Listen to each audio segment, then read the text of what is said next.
Hi guys, তোমরা যারা যারা ভিডিও দেখতে এসেছো তারা অবশ্যই তাদের ফায়ার স্টিক বা অ্যামাজনের কোনো প্রোডাক্ট খারাপ হয়ে গিয়েছে, তাই জন্যই দেখতে এসেছো। তো তোমাদের আগেই বলে দিই, যদি তোমাদের অ্যামাজনের কোনো প্রোডাক্ট আন্ডার ওয়ারেন্টি থাকে তো তাকে কিভাবে রিপ্লেস করবে, রিটার্ন করবে, সেটাই আমি তোমাদের আজকে দেখাবো। তার প্রসেস বাই প্রসেস কি স্টেপ বাই স্টেপ করতে হবে সেটা আমি তোমাদের দেখাবো। অনেকের কি আছে, অনেকের ফায়ার স্টিক কিংবা অ্যামাজনের যে কোনো প্রোডাক্ট আন্ডার ওয়ারেন্টিতে আছে, বাট সে সেই ওয়ারেন্টি ক্লেম করতে পারছে না। তো কিভাবে ওয়ারেন্টি ক্লেম করবে বিস্তারিত আমি তোমাদের বলবো, প্রসেস বাই প্রসেস সিস্টেমটা দেখিয়ে দেবো। তো চলো শুরু করা যাক আজকের এই ভিডিও। তো প্রথমে আমরা অ্যামাজন অ্যাপটা ওপেন করে নেব। করে নেওয়ার পরে নিচে ডান দিকে মেনু বাটন আছে, মেনু অপশান আছে, তো ওখানে একবার ক্লিক করব। ক্লিক করার পরে আমাদের অনেক রকম ভ্যারাইটিস ক্যাটাগরি চলে আসবে। তো ক্যাটাগরি চলে আসার পরে আমাদের লেফট সাইডে একটু ওপরে স্লাইড করব। স্লাইড করার পরে একদম লাস্টে দেখব অ্যাকাউন্ট অ্যান্ড হেল্প।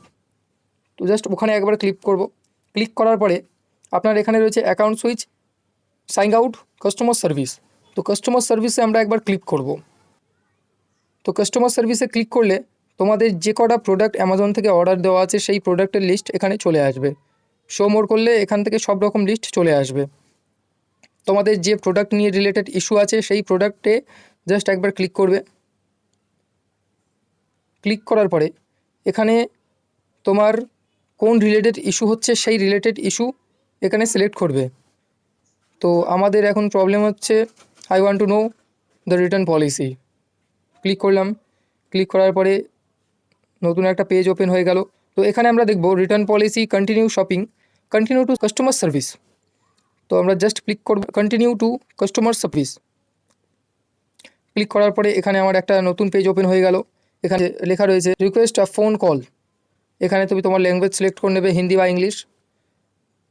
এখানে কল রিকোয়েস্ট নাও ক্লিক করলে, ক্লিক করার পরে এখানে তোমাদের কাছে ফটো চাইবে যে রিলেটেড ইস্যু। যদি তোমাদের অ্যামাজন ফায়ার স্টিকের ইস্যু হয় তাহলে এখানে ফায়ার স্টিকের যে কোনো ফটো আপলোড করবে। আপলোড করার পরে এখানে জাস্ট নাম্বার দিয়ে দেবে, তোমাদের নিজস্ব নাম্বার দিয়ে দেওয়ার পরে কল নাওতে ক্লিক করলেই সাথে সাথে তোমাদের কাছে অ্যামাজনের দিক থেকে কাস্টমার সাপোর্টের কল চলে আসবে।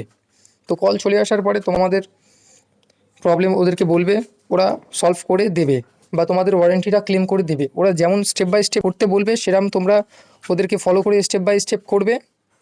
তারপরেও যদি তোমাদের রিমোট কিংবা ফায়ার স্টিক অন না হয় তো ওরা তোমাদের ওয়ারেন্টি ক্লেম করে দেবে। তো এই ছিল আজকের ভিডিও। যদি ভিডিওটা ভালো লাগে তো লাইক করো, কমেন্ট করো, শেয়ার করো। আর এই রকম ভিডিও আরও দেখতে চাইলে চ্যানেলটি সাবস্ক্রাইব করে আমাদের পাশে থেকো। তো ততক্ষণের জন্য good bye, thanks for watching.